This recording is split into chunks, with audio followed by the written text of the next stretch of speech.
Despite finishing the campaign with a disappointing effort in London, Wales Sevens head coach Paul John can still find plenty of positives to take out of the recently completed IRB World Series. Overall, I suppose up until the last tournament, we were really pleased with the way the year had gone. To make sort of 7 quarter-finals at that time out of 8, we were really pleased with it, and the boys were competing and taking some big scalps over the year, and it was just disappointing to finish not making a quarter-final in a London tournament. But overall, I think we've made a lot of progress. The squad, whatever boys have come into, have been excellent. I can't fault the boys' enthusiasm, work rate, and everything. They've been a pleasure to work with. And it's just frustrating we didn't hold on to the 7th spot. Saying that, you did score 91 points. You've never scored that many before. That's right, yeah. The point system has changed slightly. We scored 62 last year, so obviously to make those 7 quarter-finals and win a couple of plates, that made a massive difference to the overall sort of look of our season. The year before we were winning bowls, but we made 2 semi-finals in the last 2 tournaments at the end of last season, so that was the difference really, is we didn't make that semi-final this year. And when we look back over a few of our quarter-finals, we really had the opportunity to, and just missed out and making that next step really this year, which would have been important. Had we made a semi-final, I would expect to probably get into 100 points. It would have made a big difference to the overall season, and because we had played really well in every quarter-final as well. It wasn't a case of us being heavily beaten in quarter-finals as maybe it has been in the past. We were really competitive and should have won 3 of those quarters. So what's it going to take to go from the quarter-finals to the semi-finals and the final? I think it's that same. It boils out to that same thing really, is consistency first of all of selection. I think we had to change 5 players going from the first set of tournaments to the second, 5 going from the second to the third, and then 4 going from the third to the fourth. So we're always changing players, and having 12 squad members at the start of the year and having 7 of those injured, it meant that we had to go to sort of players who hadn't been conditioned for sevens, hadn't been 7 specific condition with rain through the summer and everything, so it was difficult then. When you haven't got that consistency, we haven't been able to work for the boys in pre-season to make them 7 specifically conditioned and be used to playing those 6 games in 2 days and again up for that second day. That's a big thing. We've been able to play that second day at the same intensity you played the first game.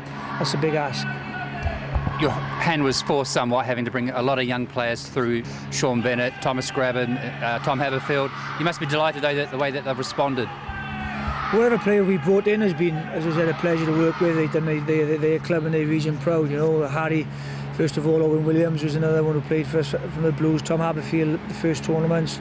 Tom Pride, who was still a very young boy, he's only 19 years of age. They played the first tournaments and they got us into 5th spot. We won 2 plates, made 1 quarter-final, and that was a really successful first 3 tournaments. And as a result of injury and availability and everything, we lost a couple of those, which meant other people had to come in then. And Tom Haberfield has been sort of played 1 tournament since. As a result then of him sort of moving up the curve for the Ospreys, Tom Graben came in over the last 2 tournaments and he did really, really well. So there was some talented youngsters about, and we were able to give them the opportunity. But it's just getting them consistently would make a big difference to whether we make those semi-finals and on. That's the thing. But these boys are great players. They've gone on to represent their region. Harry's gone on to be in the Welsh squad this year, so it shows the value of how this can accelerate players forward. The Sevens can be used as an accelerator for people to go on to regional squads and go to national squads. And examples in the last couple of years would be obviously Alex Cuthbert, Rhys Webb, Justin Tipperick and Lloyd Williams, who have been part of the Sevens squad probably within the last 4 years, and have managed to secure regional contracts and go on to represent their countries over the last season. So just proof that working alongside the regions, the Sevens could be used as an accelerator for players into regional rugby and also international rugby. Tournament-wise, would the Fiji thrashing 48-0 be a highlight? Oh, without a doubt. I think that's one of them.